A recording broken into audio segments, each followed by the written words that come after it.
For a closer look at Britain's relationship with Libya, we are joined by Geoff Porter, the head of Middle Eastern and African Affairs for the Eurasia Group, a political research and consulting firm. Welcome. Thank you. What sort of business interest does the UK really have in Libya? Well, the UK's interests in Libya are primarily restricted to the hydrocarbons, so oil. They're looking for gas in the future, but currently the only exposure Britain has to Libya is in the oil sector, primarily through BP, British Petroleum. So here's the real money question. To what extent do you think that interest may have influenced the decision to let this Lockerbie bomber go free? I don't think you can discount it entirely. I don't think it was the fundamental driver in the decision to release Megrahi. But when dealing with Libya, oil is always at front of mind. Libya doesn't have much to offer except oil and gas. And were it not for oil and gas, I don't think many people would pay attention to Libya. So one has to think that business interests were at least somewhere in the calculations, if not the primary driver. And it would be perhaps wrong to think that this is something that just materialized in the last few months. This has been worked on between Libya and the UK and Scotland, for a while? That's correct, yeah. Tony Blair and Muammar Gaddafi, the leader of Libya, sat down and during their discussions, I think they negotiated a prisoner exchange program.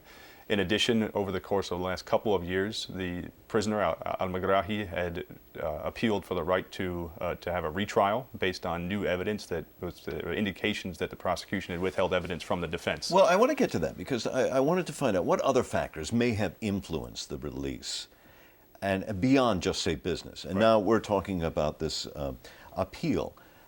How do you think that did play into all of this?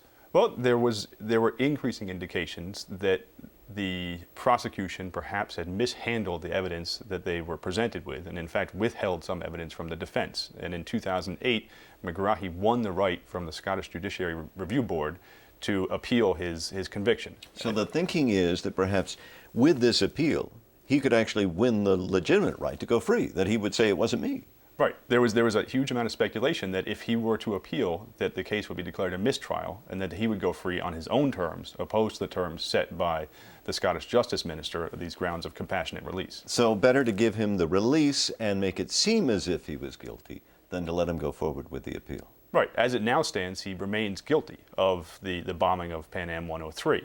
And were he to get a mistrial, he would be innocent and nobody would be found guilty. And now as it currently stands, the case is now officially closed and any material associated with the case will probably not be released to the public. And we'll never know.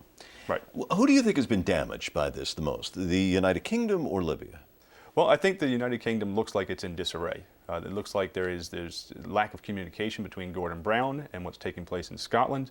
In addition, it looks as if Libya has shown that it's tone deaf to how the world views Libya. And Libya proceeded with these ostentatious displays, this celebratory return, and that really offended a lot of people. Now, Libya did it for its own reasons, but it was without sensitivity to how people might perceive it.